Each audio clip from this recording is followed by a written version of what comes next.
E40. Hope I don't go back. Oh, that's right. Hope I Don't Go Back by E40. Oh, that's right. Here it is on Spotify. Uh-huh. All right, man. I've been getting these. Hey, I've been getting these copyright clicks on the video, right? It seems like every time I play a little song just to try to get the vibe right, somebody says there's a copyright claim on your video. There's a copyright claim. And I'm sitting here back like, hey, I'm just politicking, Wally licking, doing my thug thizzle, my jizzle, on the fizzle. You feel me? What I dizzle? I'm just saying, let's get to it. It's cash. Out. Ow. I can't let it talk too much because if I let them hear it, then they'll know it's a copyright claim, so they can't know it's E40. But that's 40. Y'all know we getting that Bay Area on today. You know what I'm saying? Doing that thing real thizzy, izzy, wizzy, like, you know what I mean? All right, let's shut that off. What's going on, y'all? It's your man Cashmere, California. Pod is good. And all the time. If you know, you know. If you don't, you're going to learn today. We are back. This is episode 14 of the Pod is Good podcast. And I am excited today. It is not often that you get to speak to your high school peoples. You know what I'm saying? Some people they wait 10 years, 25 years to get to a reunion because, your life takes over. You get families, you got careers and businesses, and it'd be hard to have them conversations. But every once in a while, the stars align. And they allow you that moment where you and some of your closest people can get together and have that conversation. And today, the stars have aligned, ladies and gentlemen. I'm here to introduce you to, as you see it on the board, a global musician. An incredible, one of the best I know. A father, a great son, a brother, a spiritual man, a man of the community.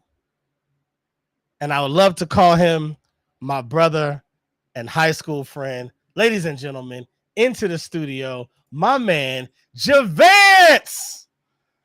What's up with it? What's going on, Cashmere? Yo. So good to see you, homie. Good to see you too, man. Yes, hey, what's on the shirt? Oh, Star Wars. I see you. It's backwards, so it almost looked like some like right. Off-brand Japanese anime, right. Something. I'm like, oh, what? Are you into something else? It looked like Iran, Z-Ran, Z-Raw. Like, what's that about? Nah, man. Star Wars, little Walmart special, comfortable in the house. Hey, we do it. You know what I'm saying? That's Walmart gang popping tags. You know how they do.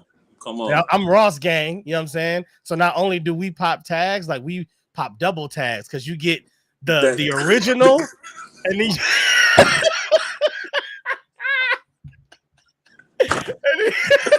Boy, come on, bro. That's that double up on them. They ain't know about that. That's the place. Let's not leave out Marshalls now. Hey, talk about Marshalls now. Talk about them. Come on. I'm just saying. How you been, sir?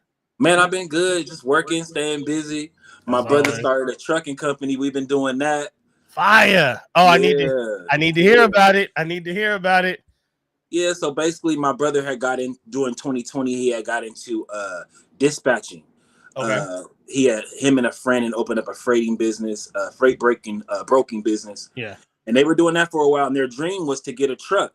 So history went on. I guess they parted ways, and my brother was like, you know what? I'm about to get a truck. Him and his wife put it together. Let's go. And he needed drivers.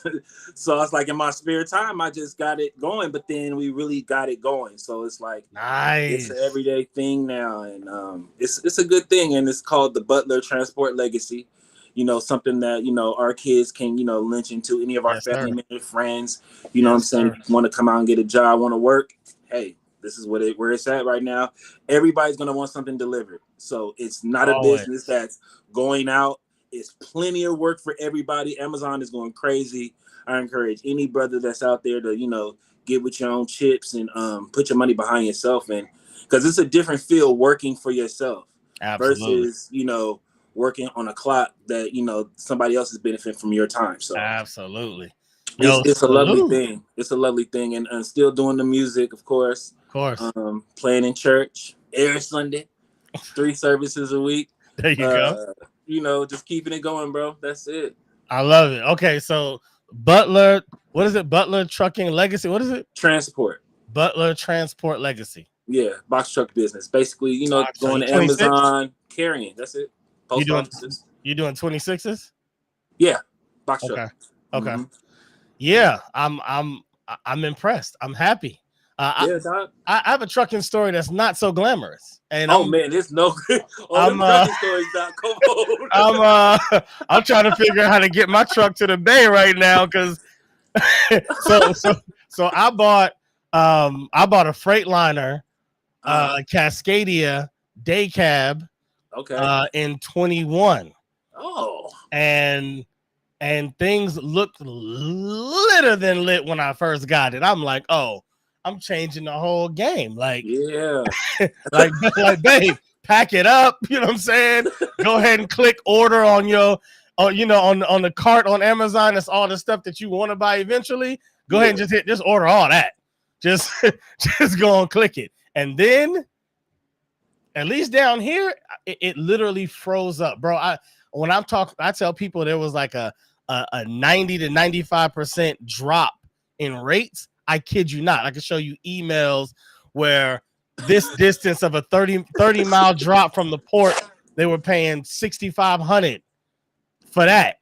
$6,500 round trip. Drop it, take back the empty, you're done. Turn around the very next year, they was offering $280 for the same exact route. Oh my God. So I need to know what's going on in the Bay because I got a truck that needs to find a home. Well, so the thing we do with Amazon is kind of like you could use it as a day starter. The thing about Amazon is consistent work. So they have the work for your reefers, your 53 footers, all that. But it's just consistent work. And sometimes the loads are not really paying good. Per mileage is not really good. But Amazon has this thing where it's Prime Week and a million gazillion people order whatever. All the post offices are mad at us because we're dropping off 12 pallets at like 3 a.m. They getting to work. It's pallets on the dock already because we shady because we dropping it off.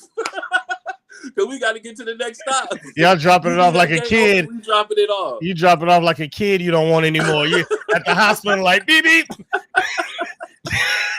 But we drop it off, and then it's just plenty of work and everybody's just mad. So I would suggest, linking in with Amazon just to get it started.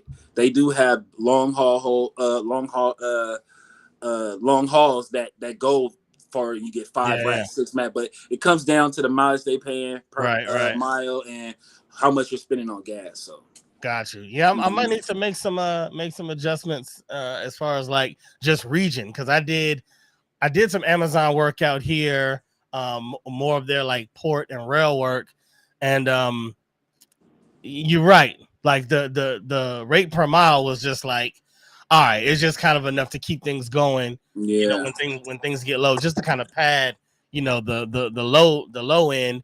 But then I was having issues with like, oh, you guys need a certain container number or you need a this number that they didn't give you, and now my guy showed up at 4 a.m. We got to wait till 7 till somebody gets in the office.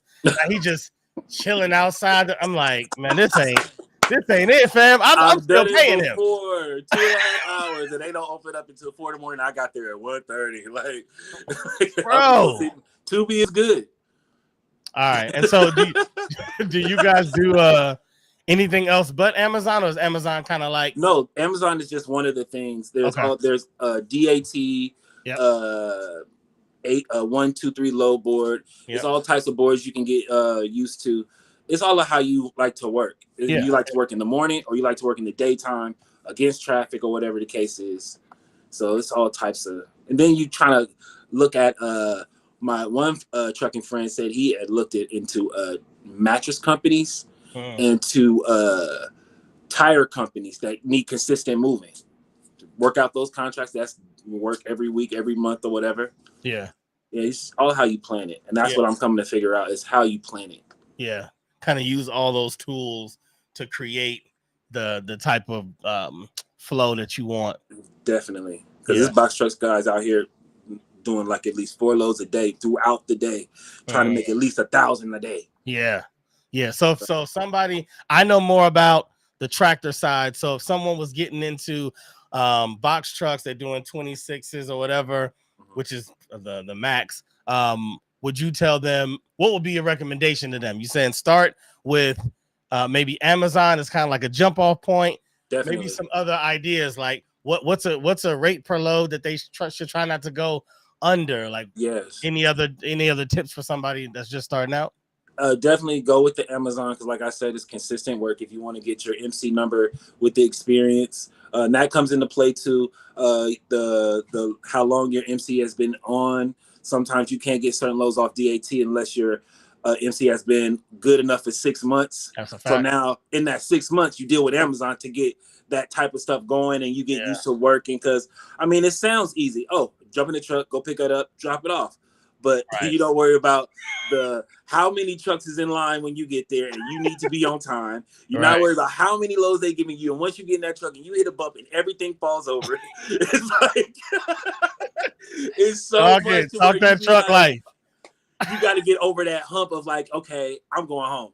Like once you get over that hump, like okay, tomorrow I'm gonna do a little bit better. Once you get that attitude, you'll be able to. But it'll eat you up. It's easy, but it's easy to mess it all up too. That's a fact. You know what I'm saying? So I definitely recommend starting out with Amazon for consistent work. Also, when looking on loads for Amazon, you want to look miles. I would say $2.50, no less. You know that makes more sense. Yeah. Don't worry about trying to do long hauls at first. Try to plan out your day with the short hauls.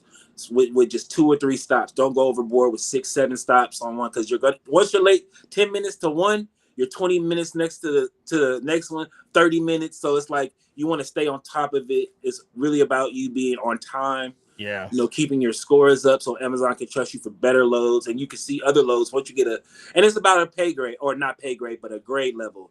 So if your company is doing well with Amazon, they give you a grade level. And with that grade level, you're able to see certain loads that other guys that are just coming in won't be able to see. You'll be able to see those like 30 minutes before or whatever. Be able to grab it. It's like a little betting. You gotta understand the load boards. Yeah. Just stay watchful. You know what works best for your company in your area. Jamar looked up with Amazon being 5 minutes away from his house. Oh wow! And it's the type of community to where he's able to park his truck right up there, park right across the street, safe. You know, no graffiti, no nothing. Nobody trying to break in. As a matter of fact, there's a couple of other businesses over there with their trucks, so it just worked out.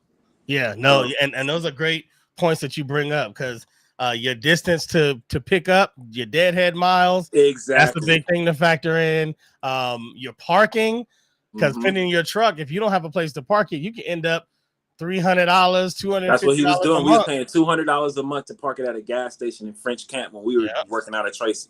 So it's like we figured it's like we could park it right here. It felt everybody else was in the neighborhoods, people walking constantly, so that shows it's safe. Yeah. So he's like, we good.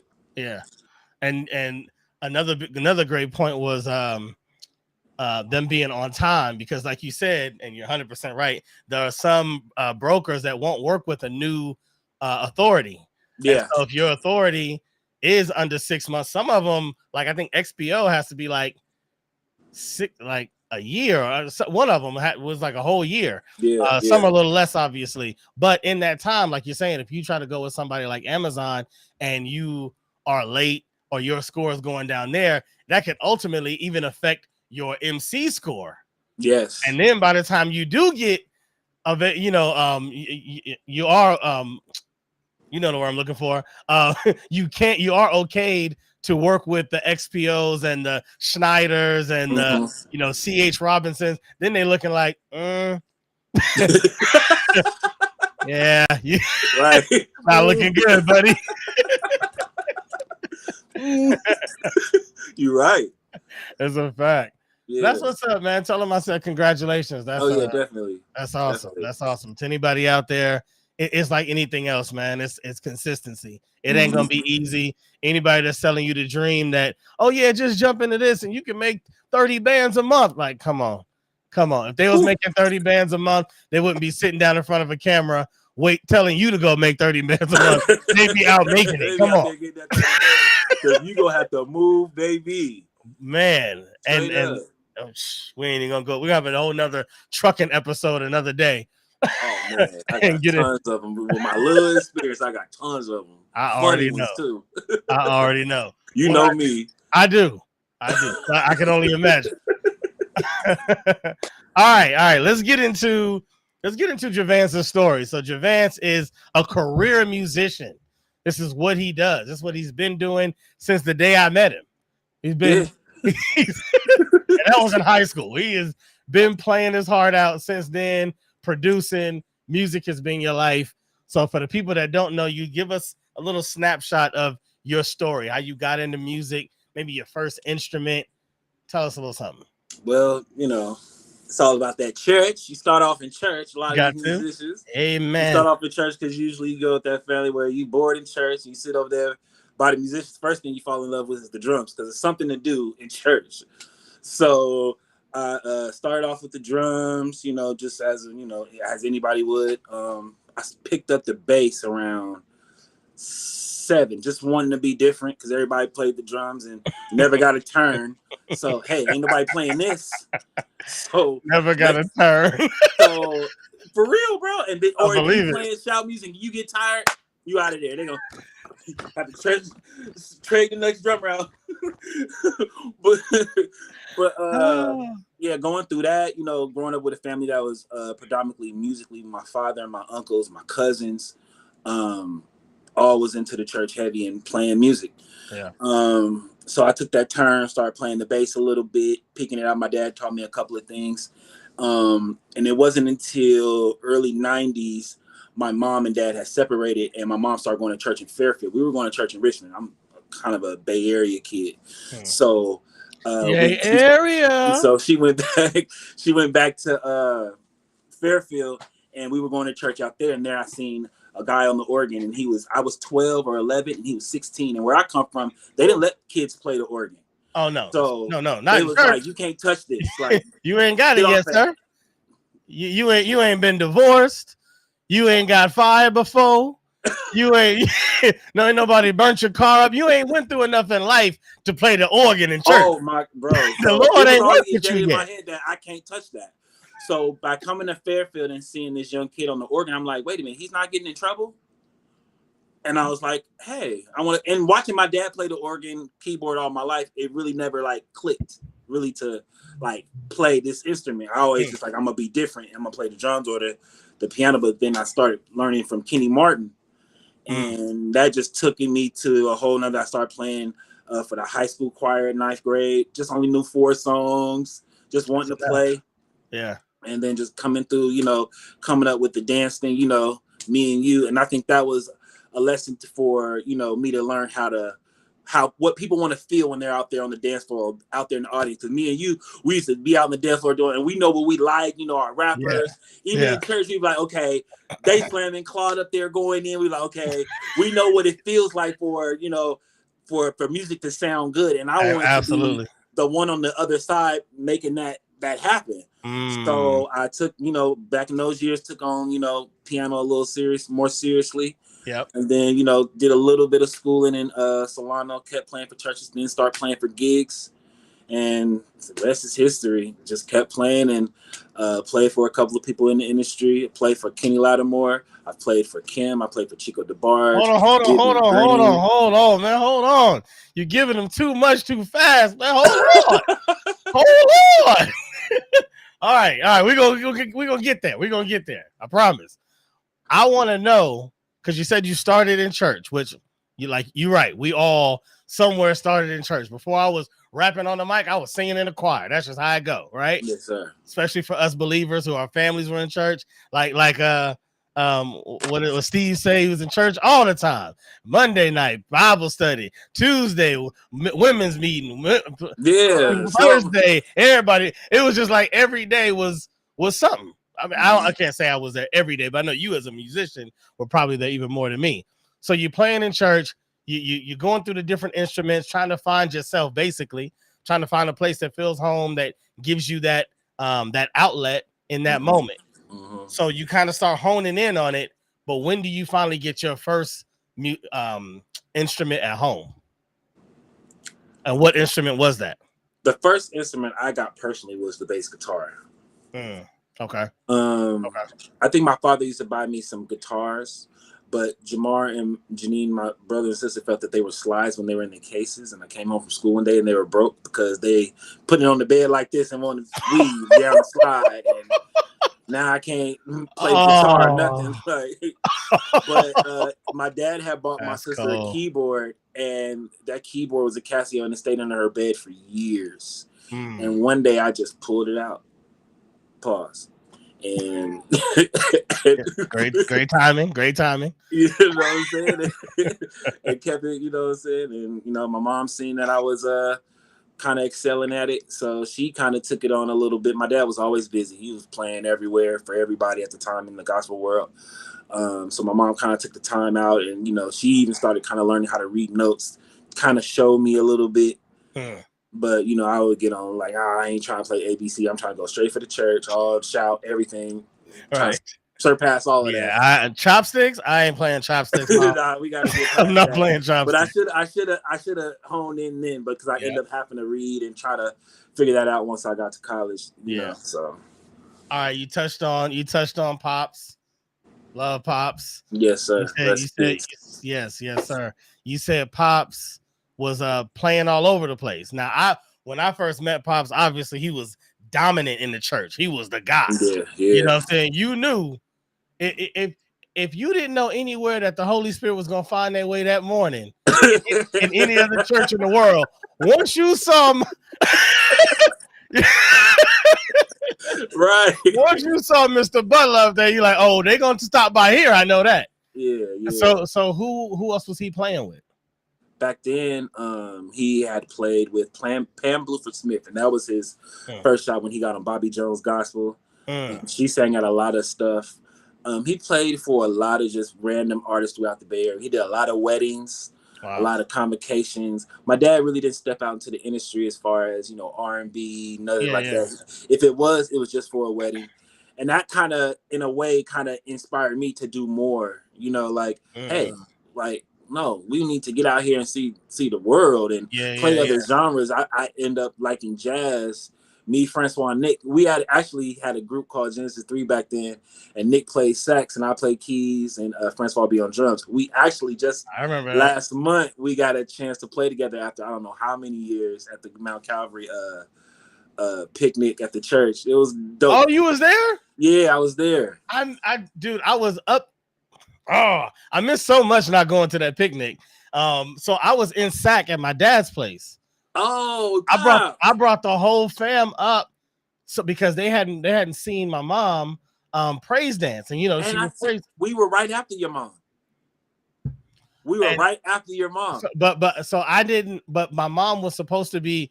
I don't think that I knew she was praise dancing at the picnic. I knew that she was praise dancing Sunday for service. So we came to be there for service. Okay. And so we skipped the picnic because you're going up there.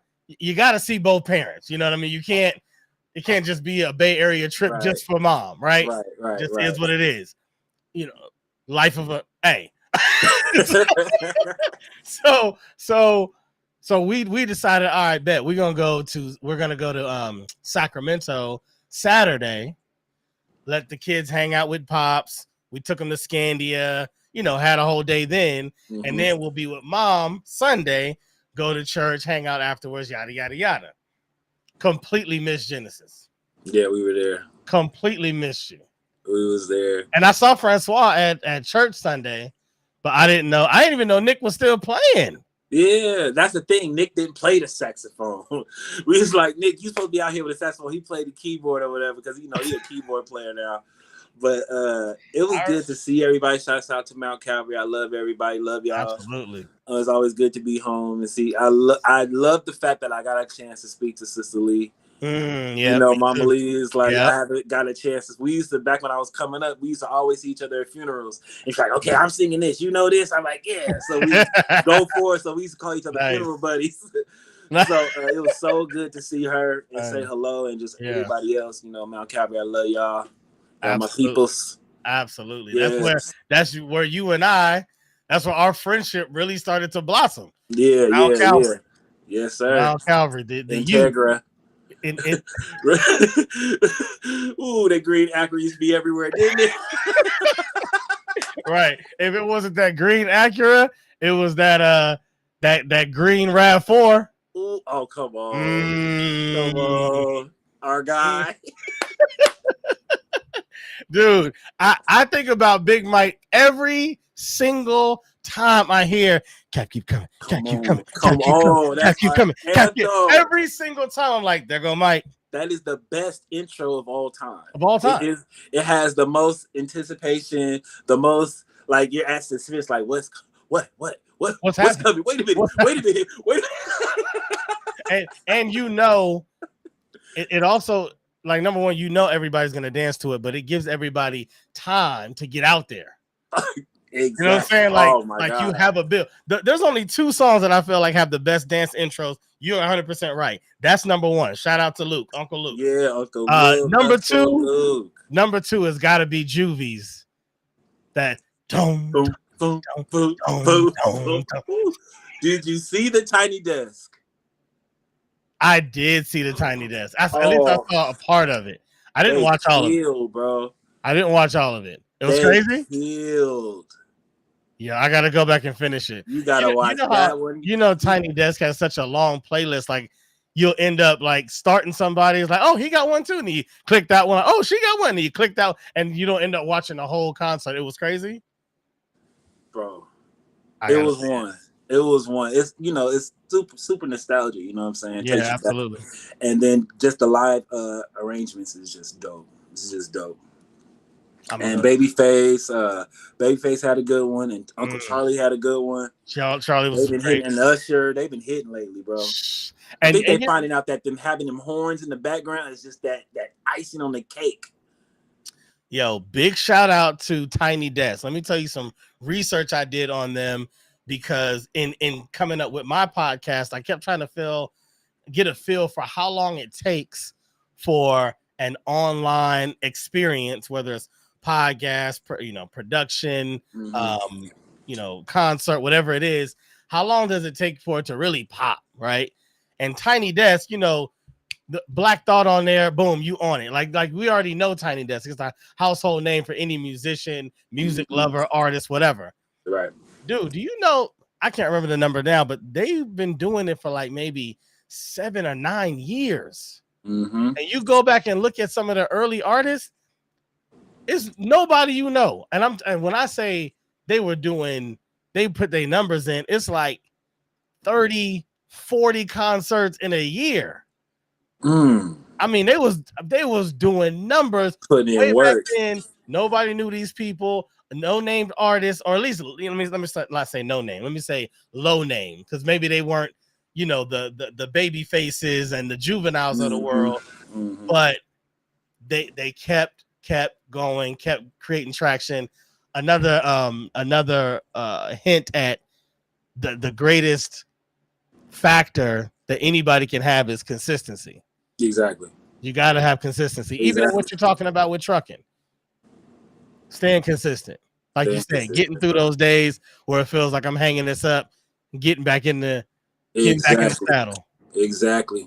Yeah, that's with anything. Yes. Yeah. All right, so you get your bass. Eventually you start playing the Casio, and that's it. You know what I'm saying? It's lights out. Once you start playing with the keys, it's lights out. And let's have a real moment. Okay. It was once again got there, and then once me and you, man, we were already, music lovers. We always vibed out on, Tracy Lee and just everybody that that people wasn't listening to, or we could mention these people to people. They're like, "Who are you talking about? Who are you talking about?" Like, wait a minute, how do you not know? You know what I'm saying? Come on. I think it gets to like, it was to a point to where you were telling me like, yeah, man, you play, but like, do you make your? I'm like, man, I think you remember this conversation. I was like, bro, I'm not creative like that to produce. I don't. I was like, bro, I just play what I hear, or you give me a song, I'll be able to play. But he's like, no, but if you learn all of that, that means you can just put some of that stuff together. So, bro, it was that conversation that really drove me to doing production. Wow. You remember that conversation? I do remember that conversation. I feel like it was conversation. I was like, let me try it out. And that's when I started. And that's why I felt like people like, you got any gospel music? Like, no, I have nothing but rap. I have rap and R&B hard. Wow. Because that's where we started. So I think that's the first album that kind of inspired me to produce was Bully at Fully's by Killer Tay and Juice. Old school. Then right after that was 3 Times. That production there, and then finding out the different producers at Banks, Studio Tone, Rick Rock, the ultimate hitter to this day. To this day. Coming up in that era, and then you hear your Dr. Dre's, your Timberlands, your Pharrells, your what's big do Jazzy Faye. Yeah, you know what I'm saying. You start expanding. Fresh. It's like everybody had their slot at that time. You were able to pick a style of producer. I don't know how it is now. It just sounds like everybody's just taking splice and just putting everything together, up everything. You know what I'm saying? But back then, Ant Banks dealing with real instruments, making slap. You know what I'm saying? Studio Tone, and he's actually a drummer. He creates drums, and I know that he can build your whole drum from the bottom up. Wow. Scratch. Yeah, Studio Tone still does that. Fire. And then you have Rick Rock that just is just dude. Rick different. Okay, Rick did his thing. Don't get it twisted. Anybody out there, check the credits. Rick has done his thing. Definitely. But I still feel like Rick should have been even bigger. Yes, absolutely. I feel like he should have been even bigger. Like Rick, yeah. He's like the Bay Area's best kept secret right there. Yeah, bro. He is, and he just has that sound, man, and knows how to, like he said in one interview, he said, the body is what he say, 90% water. You just gotta figure out how to make that water move, and he does with a simple clap, a simple double of a bass and a saxophone. It's like, wait a minute, I would have never thought to do that, but that junk feels so good. Like those guitar plucks, like one of his most, to me, a very simple production. I'd be surprised if it's more than 8 tracks on the whole beat. It sounds like, but that we beat to rap, what key beat to lap, we beat to rap. When that thing come in, come on, I'm like, dude, it's like nothing there, but the vibe is crazy. Bass killing it. No, not that one. I'm talking about 40. Oh, no. Yeah, you're right. That sample, the way he even thought of that sample, dude, the way he put that together, and it's like off timing, like when the snap comes in, it's off. I'm like, dude, he's different. He's an alien. There are aliens among us. There are aliens among us, and he is one of them. That's one of his dopest samples, dude. Fire! I was. Do you know? Did you know Chauncey Banks? Yeah. Okay.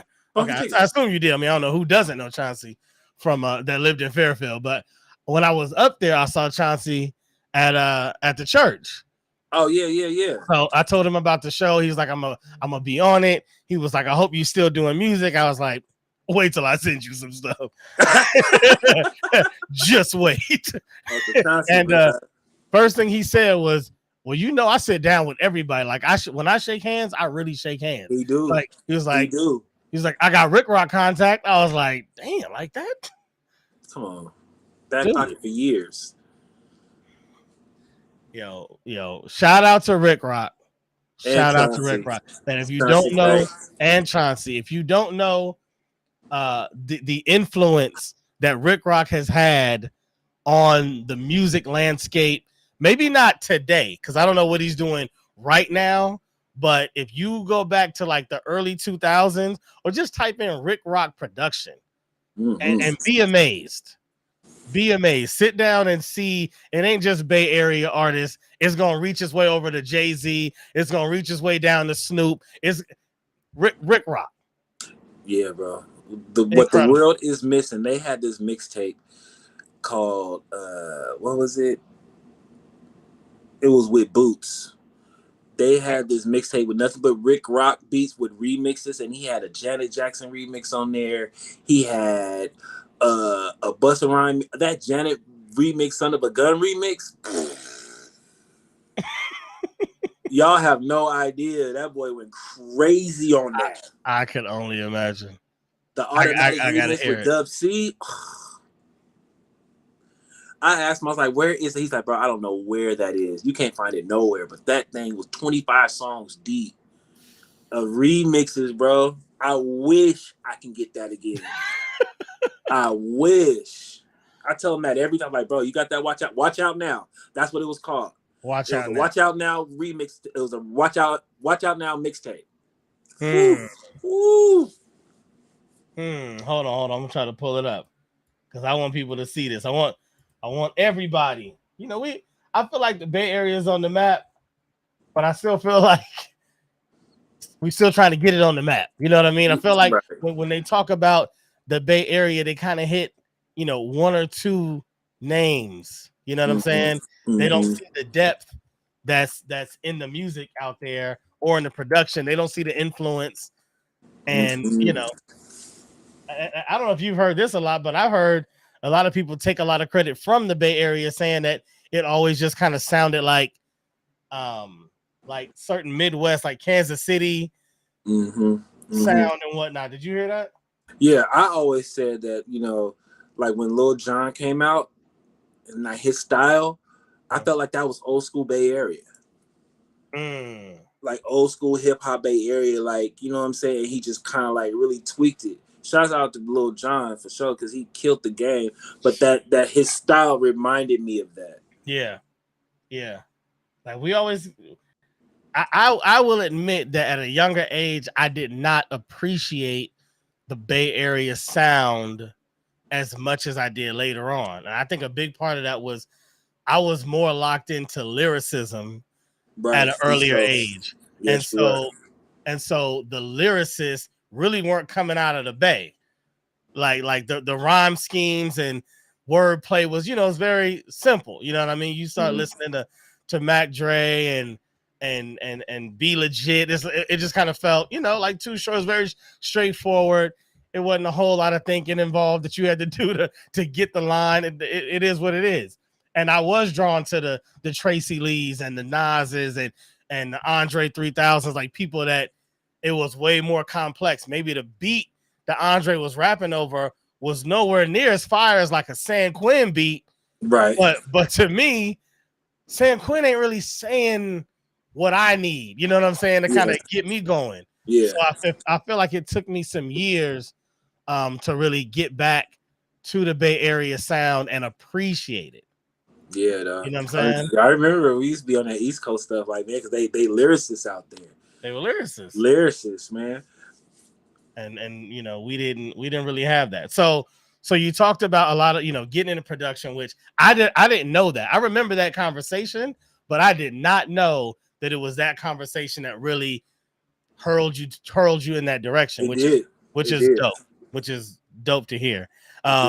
And so then you start producing, like you said, you start listening to other producers in the area. You start branching out, listening to other producers worldwide that are in the same industry.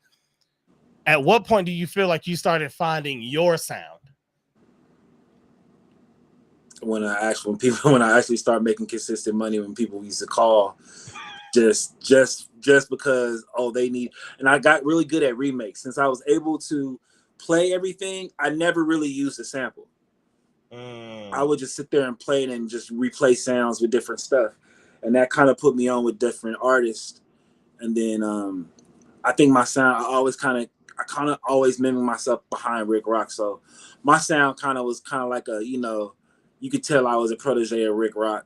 Hard hitting, simple, groovy, and different.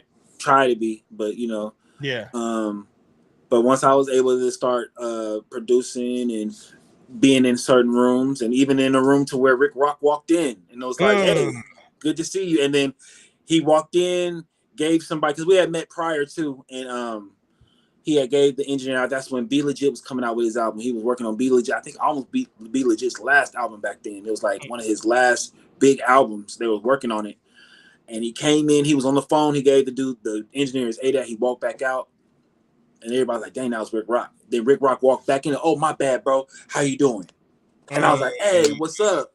And he walked back out and was on the phone, and everybody was like, yo, you know him? I was like, yeah, we met before. He's like, bro, he came back in to say something to you. Right. Like, I was like, bro, he's just being like, that's the type Rick is that type of person. He's really not high and mighty, even though he can be. He has every right to be, but he is really so down to earth. He really is. And that's what I loved about him. So we was outside chopping it up. You know, we end up being, I had the honor of being on the same album with him when he did Godzilla with Pizzo. And I was on one of the couple of tracks on that album. And I looked at that as like, wow, we on the same album. Like, crazy. Wow. Your peers. Your peers now. Yeah, like we rocking. Right. But and that has to feel good, man. That has to feel good. So just doing the production thing, having that type of sound kind of put me in a different high demand or in a different bracket. So like, okay, we want this to be our title track. We need to get a dance beat because it's real. It sounds more mainstream. Yeah. And that's the sound I was going for. I wanted my music to be on the radio. So it's like I wanted my sound to be crisp and, you know, professional. Yeah. So landed a couple of production jobs back then in the early 2000s. Did some production with one of my all-time favorite rappers, Daz. I did a couple with Daz, me, Pizzo, Lil Psycho, Daz, and another rapper from LA at K-Lou Studio one day. Okay.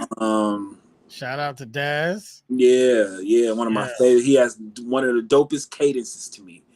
Like the way he raps when he's on the beat, it's like that's Daz, bro. Like I love the way he hit when he on the rap, bro. But just being in production and, you know, being on that rap side, and then, you know, kind of veering off every so often with R&B, some singers in the Bay Area, Sacramento, local production. Yeah. All right, tell me something of yours. Do you have beats online with no artist? Man, old stuff, man. Okay, I get it. I know. Say nothing else. No artist wants to let you hear old stuff. It could be the most fire. They're like, I don't know, man. That's old. It's sometimes it's like you'll give an artist, it's like, yeah, let me hear your music. You give them something, they're like, oh, okay, and it's like, but you got something like this, and then I end up making something like, oh yeah, that's perfect. So it's like I end up making something on the spot, and as soon as I make it, it's gone. And I'm still stuck with all the stuff everybody's just listening to. But the business card music, you know what I mean? Yeah, exactly. You know, so basically. And then, you know, another thing is deciphering the two, being a musician on stage and live performances, and then being in the studio at home is two different facets. Yeah. Because being out playing everybody else's stuff, then when you finally sit down to produce your own stuff, all you hear is everybody else's stuff you just been playing. So you end up making something that sounds like everybody else's stuff you just been playing. So it's sometimes, or when you haven't been on the road, you're able to be a little bit more creative. Right. And then when you get out on the road, it's like, oh man, I gotta learn this stuff again, and oh man, I gotta do my homework, and because you're used to just doing whatever you want. Right. You know, when it comes to, let me transpose this or let me tweak this note. But when you're on stage, it is what it is. And that comes with practice, being prepared and stuff like that. So the time management between production and music on stage and performing, it's kind of hard to like get a hold of the two and be equally strong for me. Yeah. You know what I'm saying? I could imagine. I mean, yeah. So and then you add in the church element. So it's like you're going from playing church where you're more, even church kind of has, I've noticed with the musicians, there's sometimes where the musicians are more of the showcase and you're the focal point. Other times you're more of the supporting role and you're the accompaniment. Then you go to being to production. You got to create brand new stuff that doesn't sound like other stuff. And what? Yeah, everything as far as like, okay, if you're in a band, you're just playing piano, but then when you go to production, you gotta play the piano, the bass, the drums, everything else around that. So it's like taking your mind everywhere else. But I mean, it works out in some cases because sometimes you're on the show. Like when I was playing for the Delphonics in Seattle, they wanted an intro to a show, so I had to produce something for the show, and just to make something up to run right into the first song. Sometimes that's when it goes in hand in hand. Yeah. You know what I'm saying? So, and then like you say with the church, that's even like the production over here, music over here. Then you have gigs in church, and then kind of you got to split your head between that because now I can't sound churchy on the gig or sound like I'm on the gig at church. So it's like it's another facet, and I try to always say I want to be a timeless musician to where however I play, it works in any avenue. So I don't have to be like, okay, let me be jazzy today, or let me be church today, or or I can just be able to do that and be versatile. Yeah. So wow. Yeah, dog. It's a lot coming on with the music. That seems like a lot. Okay. So if I said, all right, man, I'm gonna give you 2 M's per year, right? Salary. That's just what you make out the gate. Okay. You can choose. You can either be gospel musician. I mean, obviously, you're gonna play a little more than 3 times a month, but you you go and play with churches. You go play with TD Jakes. You go play with Creflo. You go play with whoever, right? You're gonna be church musician, or you're in the studio all the time. You don't come out. You sit in that studio. You get to make and create whatever you want. I'm sending artists there. Produce. Make hits like you love to do. Or you can be a on the road musician playing for other artists, playing their music, gigging, whatever happens on the road, that whole life, traveling, living out the suitcase. Which life do you choose? And I can only choose one? Only choose one. And once you choose one, the others completely are destroyed. You'll never be able to do it again. Well, it's gone. Lord, I'm coming with the gospel. At least I'm safe.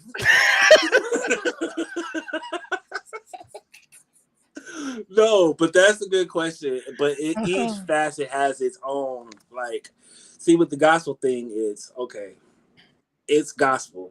And, outside looking in, it's gospel. And sometimes inside looking in, it's not gospel. So it's like, you have, different deals, you have different people, it's just all sometimes a big old show.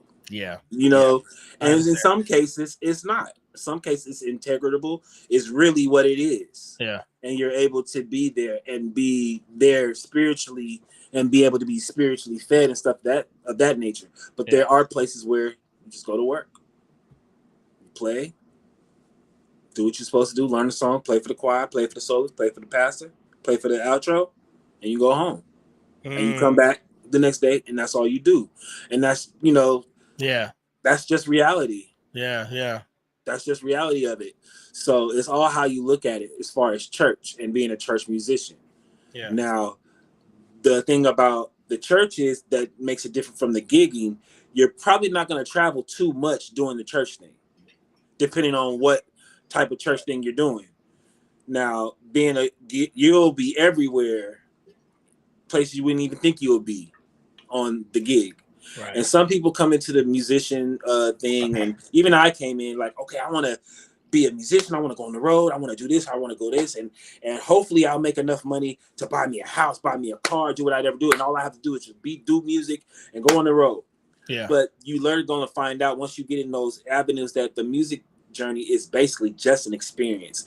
For some of us who are lucky enough to make it a career and make it to where it's this and this and that, because sometimes you'll go on the road, you'll leave your house, you'll get on that plane first class, go to somewhere, strapping hotel, go to the artist's house, it's beautiful, y'all go see over beautiful things, and then after it's done, you get on that plane, you come right back home. And all your bills is waiting on you. You waiting on that deposit. These bills was due while you was gone. What are you gonna do? Oh, what are you gonna do? And so it comes like at the end of the day, okay, let me find out, pay these bills with whatever I got. But this weekend was great. Yeah.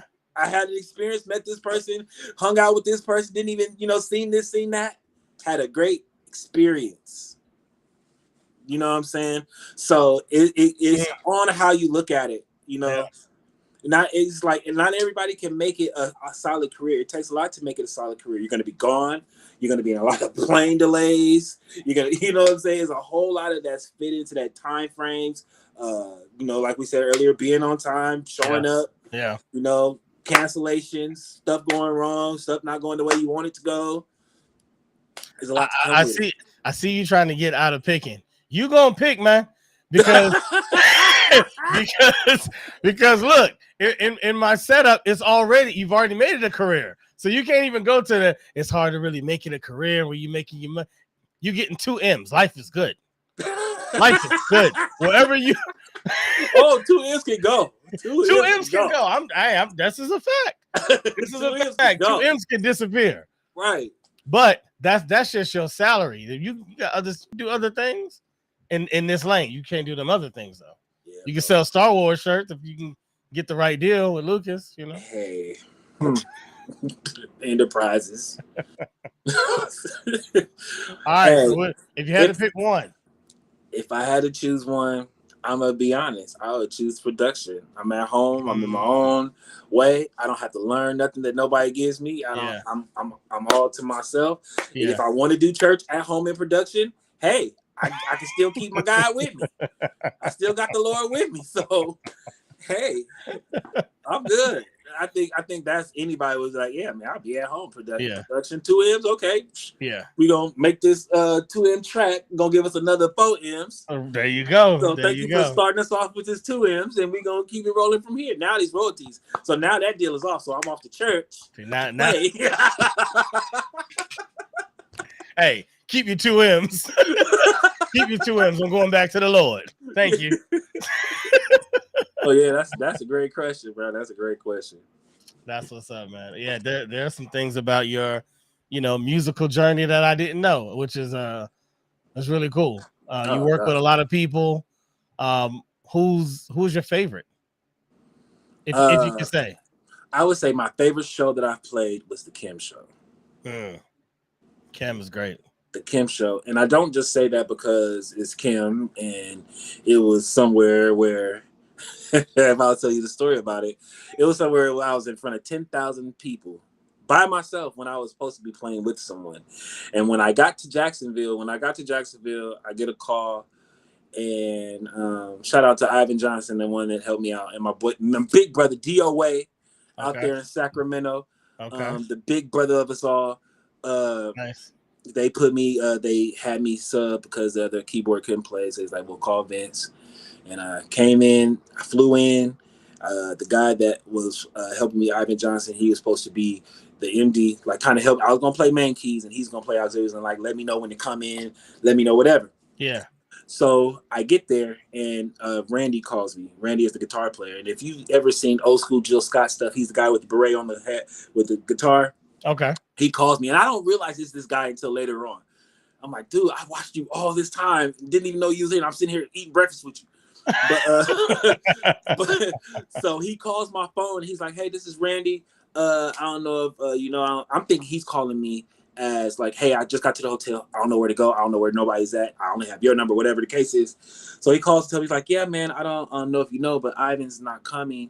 And I was like, "No. Ivan's plane is like an hour and a half behind mine. He should be in about 1:30." He's like, "No, Ivan's at home. Ivan has COVID." Oh. I was like, hold on, I'm trying to figure out what show y'all doing that has 10,000 people during COVID. This was last year. That makes sense. It was last year around May. Wow. Last year. And so it was kind of lifted by then. We were in the Jacksonville Jazz Festival. And I did not know how big of a deal it was. They had Patti LaBelle headlining. Oh yeah, a festival? That's all you gotta say. We have jazz festivals down here, and it is different. Oh man, these people It's different. showed up. So I hear this. I'm like, okay. So you saying show's canceled or what are we? this you. Well, you gonna have to handle it by yourself, young blood. I'm like, Ugh. oh. I call Ike. Ugh. I'm like, bro. He's like, yeah, bro. Not the smokers, boys. He gave you. I'm like, oh my god, bro. I'm like, oh. So wake up the next morning, do the Kim show. But I was by myself. But that show, musically, the setup for that show was just amazing. Wow. And it was a great experience being on that type of show where it's all hands on deck. You got stagehand, guys set up my keyboards, program them for me. Hey, you good? Let's fix your ears. And then it's just all hands on deck. You got a Pro Tools guy running the show on the side. You got the sound guy on stage with us, making sure we good. Amazing musicians, horn section. The track is just like, soon as we press play, it's like, boom, it's like, oh my god, I'm here right now. And then you got 10,000 people in front of you, and I don't know what that looks like in one thing like this, Right. but it is like, as far as you can see, you see people, and it was just one of the most amazing experiences I've had. And then he was the headliner, so you can be in the back room and you heard that keyboard. So that was probably my favorite situation. The Kim show. That was amazing. You said that was in what year? Last year. 2022. Where are we at? 2023. Yeah. We're in 2023. So, but I kind of want to know the on stage part. Like, how did you get through a show where you thought you were gonna have help basically, and now it's all on you? Okay, so were you just that prepared? Did you just all the music that well? Definitely Did you knowing the freestyle? music. Definitely knowing the music, but it's other factors that hone in that kind of like takes your focus. The just you being in a situation knowing that okay, it's just me. I ain't got no help. I just got to know what's going on, and pay attention. Right. And then we playing, and all of a sudden that dark skinned bald head guy walk out, and I'm like, oh Jesus! And I heard he's not the best to work with. I don't, so it's like he heard and he's like, okay, and we went through the sound check, and then after the sound check, it went well. The Randy took me and the bass player. Me and the bass player were subs. Everybody got there, didn't even know we were subs, didn't even know what we were there for. It was just a total, hey, you guys are playing with these guys today. Let's go. Just like that. Do it. Just like that. So we went in they had a beautiful trailer, and it was so dope. And we had air conditioning because it was hot out there that day. And we went over the whole show, came back, got some rest, came back and nailed it. And just, being on stage, knowing the parts that's coming up, and, just the adrenaline was just crazy. And then the feedback from the crowd. And we just kind of went through that whole thing. It was just amazing. But yeah, just being on stage, nervousness does hit you because you don't know what's gonna happen. You don't know if the good you is gonna show up or the other you is gonna show up, and you're fumbling everywhere. So it's like, one thing you gotta pray, make sure you good. Yeah, absolutely. Take some good out in it, but playing around with the guys, kind of get the good energy going, laugh a lot, and then get on that stage and kill it. Is this how it looked? Can you see that? Yep. That's it? Yeah, that was it. Wow. That was it. But it was more, yeah. Because I remember those builders on the side. Oh, yeah, they come out there, Doc. They bring their lawn chairs. Oh, yeah. Oh, yeah, lawn they were chairs, out there. Coolers, card tables. It's not a game. Yep. That was not a game. That's him? Yep, that was that night. I mean, I know that's him. I guess I was making sure I was in the same year. What's that? I was just saying that in another show that like Apple rings on too many devices. You know what I'm saying? Like you can silence your phone, your iPad, and your phone, then your computer ring, and then you silence that, then your iPad ring. I'm like, goodness. Oh yeah. I was trying to see if I can catch a shot of you. If they would have been a little bit to the shots to to the right on that one shot, you would have saw me. What? Oh, whoa. Oh yeah, that's the view I saw. Wow, That's is the crazy. view I saw. For anybody listening to the podcast on Spotify or on Apple Music or anywhere else, just if you want to get a visual of what Javance was looking at, type in, what did I type in? KEM, which is KEM, Jacksonville Jazz Festival 2022, and you will see some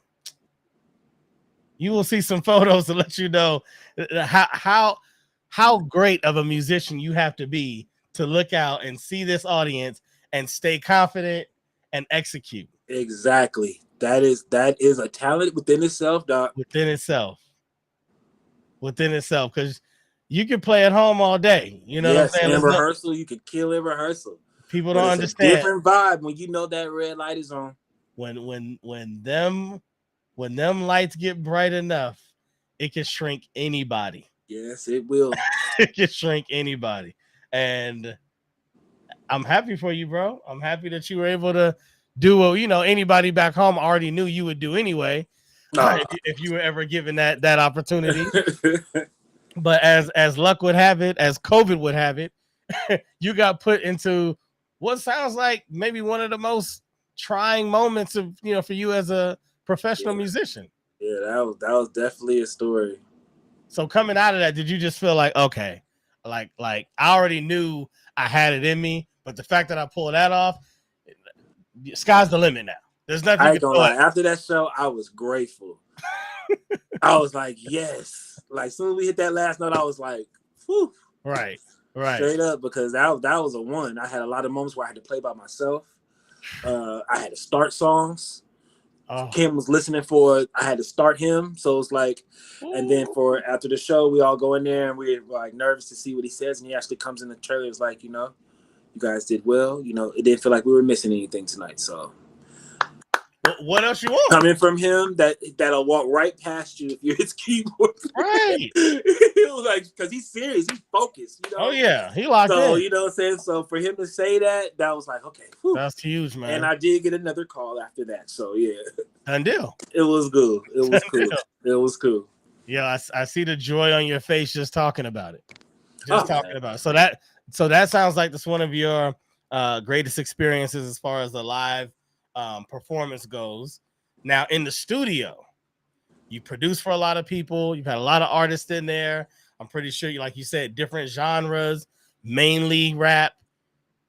Who was the best to work with in the studio? Or that you just had the most fun with? Greatest story, greatest outcome, greatest song produced with this particular person. Do any artists come to mind? I think one of my favorite experiences in the production was when I did Who Got It? And it was a song with Messy Marv, The Jacka, and AWAX. You don't work with every Bay Area hitter that's out there. You don't throw out all the names. Hey, Selsky was on that too. Selsky was on that song too. So that song actually was number 2 at Rasputin's in 2005 something. Wow. It was actually a dope song, and I think the biggest joy I got from it is when I was working at tickets.com in Concord one day, and we were just in it, and in there is a lot of cats from Concord, Pittsburgh, at the time Bay Point and Antioch were working there, and they were talking about production. I was like, yeah, man, I did some Who Got It song with this cat out. They was like, wait a minute, Who Got It? And it was like, hey, ain't that some song with Messy Mark? Like, yeah. He's like, bro, that's one of my favorite knocks, bro. Like, he said, bro, you couldn't go to no party that year and not knock that song, bro. What? I was like, are you serious? He's like, bro, Who Got It? He said, that was the hardest shit that year. I was like, he's like, you made that? I was like, yeah. He's like, bro, you dope. I was like, dude, that's crazy. That's fire. That's crazy. before I was listening to songs on like during the show, and then I kept getting hit with copyright claims. That's why I was like talking over the E40 song in the intro, hoping that that might, kind of get them off me a little bit. But whatever. They speaking on my name. All right, I'm gonna check that out. Okay, this is my last music question. I'm pretty sure everybody listening has got their feel and understand how well diverse you are as an artist, how diverse your history and experiences as a musician has been. And so, one final question: your dream artist to work with that you have not worked with yet, whether they are still making music or not. Who's that whale out there that you're like, man, I would love to just produce or play or be the musician for this specific artist or group? Michael Jackson. The Holy Grail. Absolutely. The Holy Grail. Michael Jackson. I would love to be on. I could just play a tambourine. Right. I don't care. I just want to be in that type of energy as far as live. And speaking of that, my big brother DOA.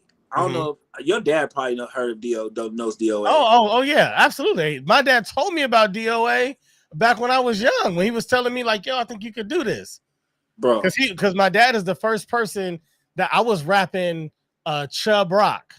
Treat them right. I was rapping Chubb Rock on like a little tape recorder. My dad found it in my room and he heard my timing. He was like, I know it's not your lyrics, but the way that you have like breath control and your timing, like you probably could actually do that.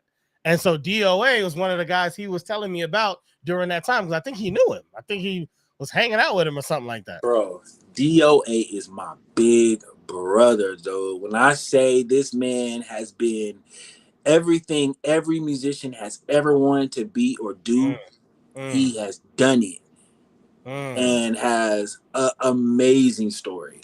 Amazing. He's like the gatekeeper. He's like the gatekeeper to all of us musicians that's out here working. Even in the industry, people pay homage to this man, bro. This dude is amazing. That's my true friend, bro. We be cracking up. But, bro, his like when some people introduce him, they're like, when you watch the New Edition story and Bobby Brown came on the stage with the water, he was on the stage when that actually happened. He was on stage when Janet Jackson did her first tour for Rhythm Nation. He was the bass player. Like, DOA, Lionel Richie, Shalimar, TLC. You know what I'm saying? He was backstage when TLC told the world they was broke. He was backstage. The next day they went home. Like he has the best story, bro. And it's just he's just a big brother and just amazing inspiration to all of us musicians, bro. Yeah. Like he's amazing. Yeah. No, listen. And he's been in that room where he's played in front of 250,000 people. And he said the energy on that stage is just ridiculous. Yeah, like as an artist, as a rapper, and from hearing about him so young and hearing music, it's why I eventually had to have my own band. It's like I'm not a musician, but I gotta get a band. I need to rock with musicians because there's a different feel. As you know, we've been on stage together. We did it before. We did the Red Family out here. What was it? What you had? The red light lounge. Red light lounge. Come on, bro. Yeah. Me, you, and Chris. I think who we had on drums? Press on my brother. I think your brother was on drums. Yeah, bro. Yeah. Oh yeah, Chris was on bass. Yep. Chris Matthews, dog. Yep. He was fire. Yeah. I think that was wasn't it the second? Because I think the first time I brought a band. I think the first time I brought a band, and then I'm like, what am I bringing in? What am I bringing them for? I mean, they were fire. You know what I'm saying? Matter of fact, my guy Mike, who was on drums in that band, I just went to his pool party. He has her birthday this weekend. We were just chopping it up about gun laws and stuff because he's a gun enthusiast now. One of my black Republicans, and but yeah, he still is doing his thing. But yeah, we got busy out there. Got busy out there. I was immediately reminded on what I am missing from not being closer to the Bay Area with that show, because it's great meeting new musicians and whatnot, but there is something about, and somebody said it the other, SR was talking about, as a musician, some musicians want to skip that time frame of sucking in the garage. Pause. Where where don't nobody hear you yet, and you're just trying to get through it. You're just trying to get your chops in. You're putting in those hours for those years. It's like when you're working with new musicians, it's hard starting that no matter how good you are, you start at zero with somebody new. Yeah. When you have people that know you, people that have heard you, people that have worked with you, or just heard your music even for a long time, you get your starting point is a lot earlier. And so you're able to get to that place of comfort, that place of, organization a lot easier, and that fluidity that we know is most beautiful on stage. You get there a lot faster. I don't think I had even met Chris. Mm-hmm. I don't think I'd even met him, but because he was in sync with y'all, and I knew you, I knew Jamar, like it just boom. Chemistry. It was good. Yeah. It was good. No turning back. Yes, sir. That's fire. Okay. MJ. Shout out to MJ. Okay, MJ. I fight people over this. You know what I'm saying? Like I go to war for MJ, and I've always stated that I never felt like Michael ever did anything wrong to any child. Right. I stand by that. Right. I know plenty of people are like, they believe different. Cool. I'm not knocking. I wasn't there. I just have my feelings based off of the information that I've seen and heard. What was your stance on that during or after all that? Definitely. All the allegations of MJ. Never believed none of that. But you know what I'm saying? People have, I never really believed it, you know what I'm saying? Because, once you get up to a certain level, there's always going to be something to try to bring you all the way down by any means. Right. And, Michael was a person of power, actually. So it was like, definitely the worst of the worst is coming for you, all period. Right. So much is given, much is required. Like, so he had a lot, and they was coming at him with a lot. Just to, get him down from there. But, hey, love his music legacy, his work, everything. There'll never be another. Ever. Arguably the most famous human being outside of Jesus. I mean, because it's like you kind of got like Jesus, Michael Jackson, Elvis, Gandhi. I mean, you kind of start having Hitler. I mean, there's some names, but like kids right now don't know Elvis. There's a lot of kids that don't know Elvis. There's a lot of kids that don't know about the Holocaust or Hitler, especially like 8-year-olds. They don't know about that kind of stuff yet. But they know Michael. They know Michael. They know Michael right now. Yeah. Top dog. Yeah, dog. Shout out to the whole Jackson family. I passed by. I don't know if they sold it or not, but they had a house in the valley. I think it was in Studio City. Just passed by it all the time. I see Jermaine in the mall all the time, holding on to that wavy curl box, phone, whatever he had. He was holding on to it. All right, let's talk sports. You into boxing? You into I know you into football. Tell me what sports you into, man. I don't want to talk about football. I would say football. I don't want to talk about football. I don't want to talk about it. Definitely say football. So my Raiders, that's what I'm about. Here we go. Oakland, LA, Las Vegas Raiders. Wherever they are. Yeah. wherever they are. Let me start this by saying, I'm not your average football fan. I say that because not only do I have my team, right, that I got from my father, and I'll break that down. I then have a second team that I got from my brother when he passed when I was 16. Matter of fact, you were probably there when I had the house party. I don't know if you knew. I don't think I told anybody at the party, but me having my 16th birthday party, I'm pretty sure you were there. I think I was. And he passed. I got the news that he passed. He was 18. I got the news that he passed during that birthday party. So I inherited his team back then.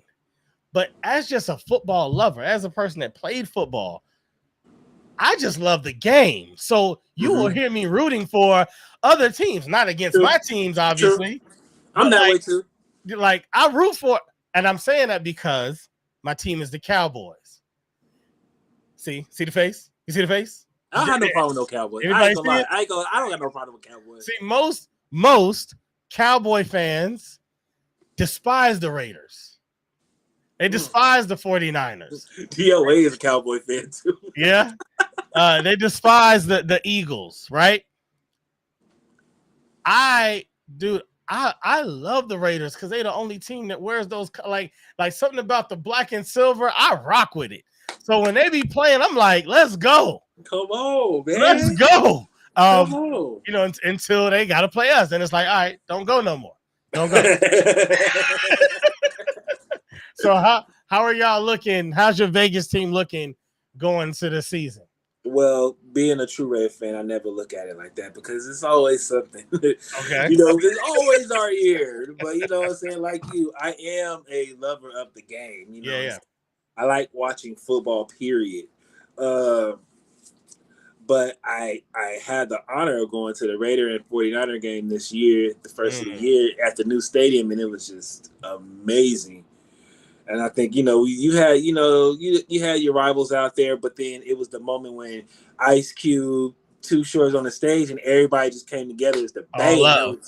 Man, the best feeling in the world. Was that the 49ers first game? Right. Was that the 49ers first game last year?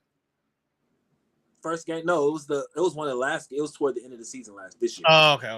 I thought I heard you say. I always said I'm not going to that stadium unless we play the 49ers, and that's. I had to call my church like, okay, I'm not coming this morning. Gotta go. That's funny because that's the only time I went to that stadium was when they played the Cowboys. Some years back though, but yeah, they played the Cowboys. I'm pretty sure we lost. I'm about to say. I'm pretty sure we lost. Let me tell you my issue. I be having debates with 49er fans around me, and I hate it because I actually don't mind the 49ers, but they pull me into these arguments, and they always like, why y'all think y'all so good? Y'all ain't won since the 90s. I'm like, but we won more recently than y'all. What is the conversation here? I mean, I've made a whole career talking junk with these guys. Trust me.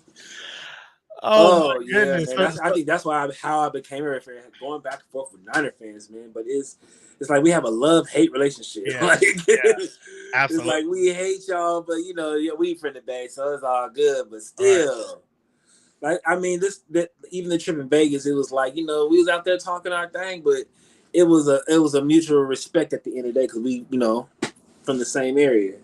I want to know what the dynamic in the crowd is now being in Vegas, because I've seen Oakland Raider fans coming out of the stadium. I wasn't at the game. I was out there for something else, a concert or something.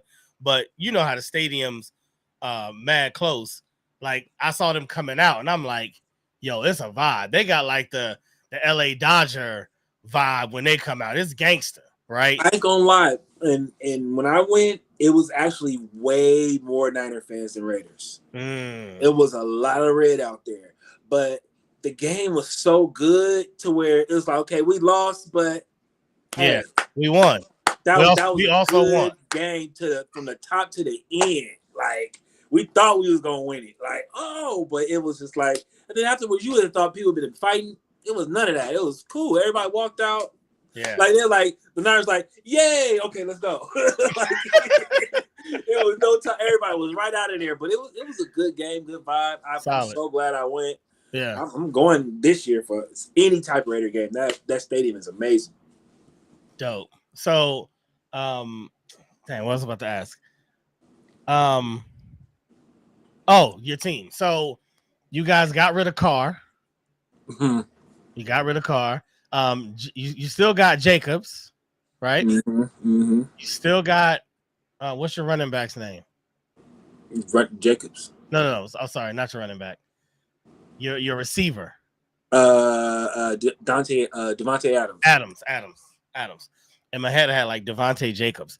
All right, so I feel like I heard an interview where Jacobs was it Jacobs?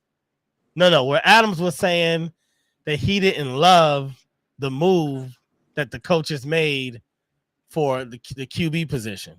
Who did y'all get for QB again? As far as letting Carr go, and who you got in replace of Carr? Garoppolo, yeah. So it was y'all. Okay. Just wanted to make sure. So I want to hear this two-part answer because number one, I know that you talked enough stuff about Jimmy Garoppolo when you were arguing with 49er fans. The whole thing about it. We done talked so much junk about this guy. Now we gotta let him play. Now you gotta root for him. So that, and how do you feel about kind of what Adams was saying? Like he ain't really like this move. He didn't like getting rid of Carr for Garoppolo. I mean, I didn't like it either. I mean, we could have went any other direction besides that one. Like, I mean, shoot, he was just hurt from his team for the whole season. Like, right. They only got the way as far as they did with the backup guy. Right. You know what I'm saying? So you mean to tell me y'all gonna give us the guy that's been on the bench for the last he's the one that's gonna take us to the promised land. That's what I say. I can't say it's our year. I have to wait. I have to see what's gonna happen. Yeah. But I'm riding with him.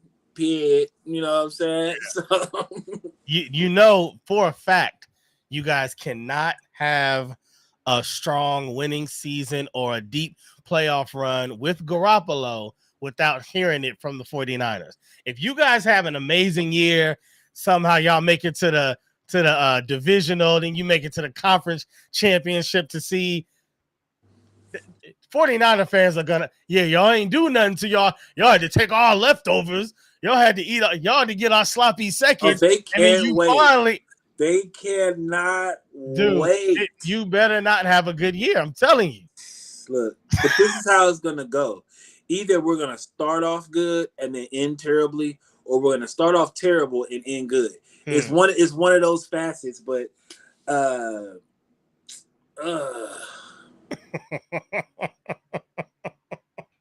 can't stand it. It's not August yet. My mojo hasn't came all the way yet. Yeah. But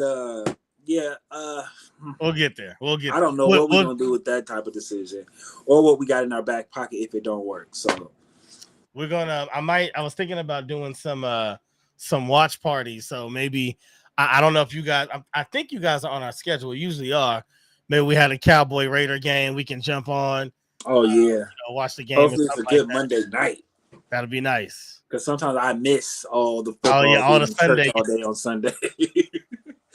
I don't see the light there until 6, and I'm like, oh man. And I think last year didn't we do the Thanksgiving game together last year? The Raiders in Dallas. Yeah, I think so. I think so. Did y'all win? I believe so, because that's when we had. That's when we had when Rush was playing. Yeah, I think Cooper Rush was playing. I think we did win. Yeah, that was a pretty good game though. But all right, so you in the boxing or no? I haven't been Not so much up on it. Okay. What other sport? Any sports or that's it? Football is it. Football gets my attention. I'll watch some basketball, depending on what the Warriors and Lakers are doing. Yeah. After that's over, I'm waiting around for football season. All right, so I know you probably don't want to put it online because your other Raider homies, you know what I'm saying, might feel away. But you said you love football as well, so you tend to, root for other teams or, just enjoy depending on the game, how the game is going. What other teams stand out to you or stood out to you last year is like, yo, they kind of picking up. Or I like what they're doing over there.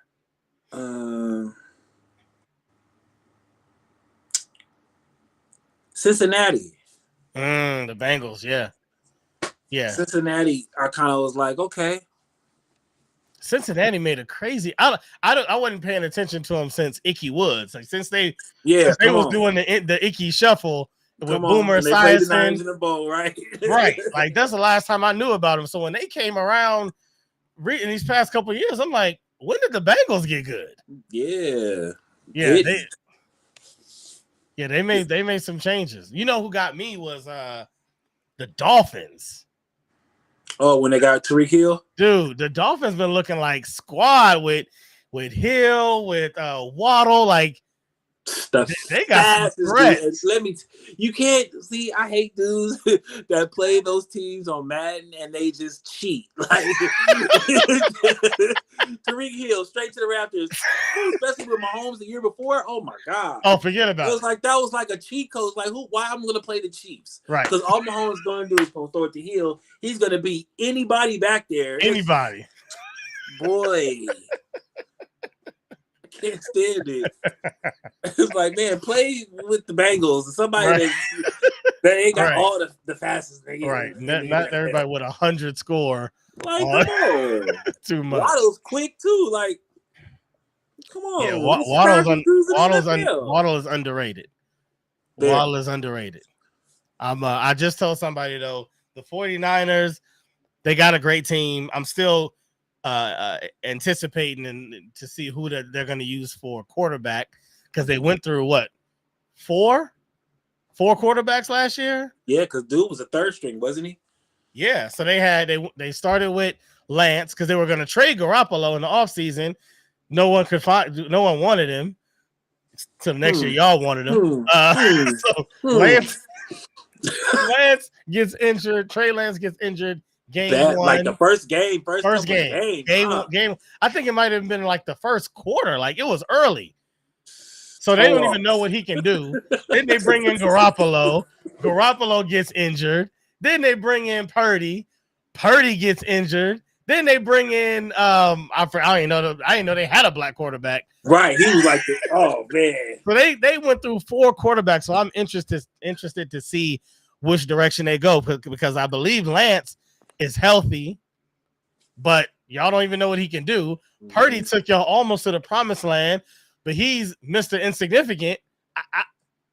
I don't know what they're gonna do, but I'm interested to see it because they say that they've done a lot of work in the offseason. I know my Cowboys have done a tremendous amount of work. We plugged in some gaps on defense and on offense. So you guys actually had a good year last year, right? We had a solid year. Yeah, y'all had a solid year last year. And then we got to the 49ers, our red wall. And the only thing that bothers me about the 49ers is I hate that they can never give the Cowboys credit. Like that's we played them. We held McCaffrey to under 20 yards. No one had done that. We held Debo to under 20 yards. Nobody had done that. That was a game. Dude, I think they only got like 17 points. Like they were running crazy on everybody. But then when we talked to them later, they're like, y'all suck. Y'all lost. I mean, the point is y'all lost. You suck. I'm like, come on, bro. If we had a one, I'd be giving them their props. A game that I think they won by like 3. It might have been like that game was. I remember that game and McCaffrey. So close. Y'all was stopping him, and I seen that boy run in person. Woo, dude! The only thing that killed us was our quarterback. Dax.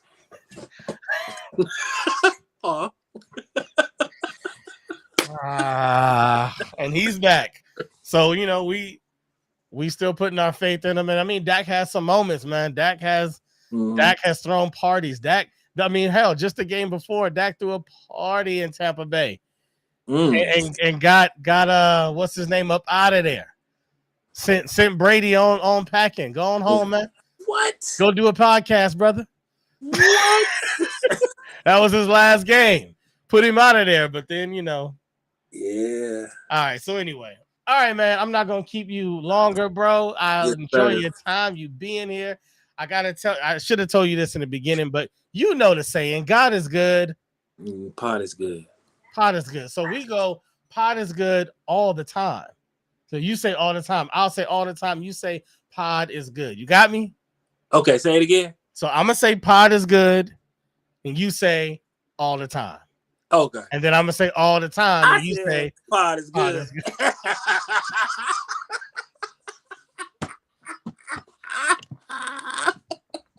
I said pot is good. It's all good. We still in the Oh, beginning. man. I keep telling people this is the beauty about being involved in a show or a project early. You get to see it grow. It's like being the first person on the block. You get to be like, yo, I remember when before they built that. I remember when they put that in over there. You know what I'm saying? So you're in the early stages of the Pod is Good podcast. We still get it together. So Pod is good All the time. and all the time. Pot is good. That's my guy. I got that one right. Okay. You got it right. Yo, tell the family I said what's up. I love all of them. Hopefully we see y'all soon. Maybe we can get some music produced and done together finally. Yeah. Maybe that can happen. You got a little free time for your boy. Yeah, shit. Yes, sir, man. Thanks for having me, man. Absolutely. Congratulations on whatever you're doing, man. Yes, This is sir. great. This was fun. Thank you. I appreciate it. Big ups to the fam. You know I love Miss Auntie Jetty. So Auntie Jetty, I love her. I miss her. She probably watching. So go on, wave to Auntie Jetty. All right, y'all. This has been episode 14 of the Pod is Good podcast. My man Javance. Last thing, bro. Tell them where they can find you if anyone's looking for some crazy Bay Area production or just some polished, beautiful production. Or they you can hit me up at Instagram, Advance Productions. Yeah. Javance Butler on Facebook. Just hit me up, advanceproduction@yahoo.com. Email me. It's all good. Advanced Productions. I'll put the link in the bio. 2 Ds. I mean, in the description, 2D. I'll put it in the description. Yes. In the description so they can get it. All right, y'all. We out. Vance, I'll holler at you.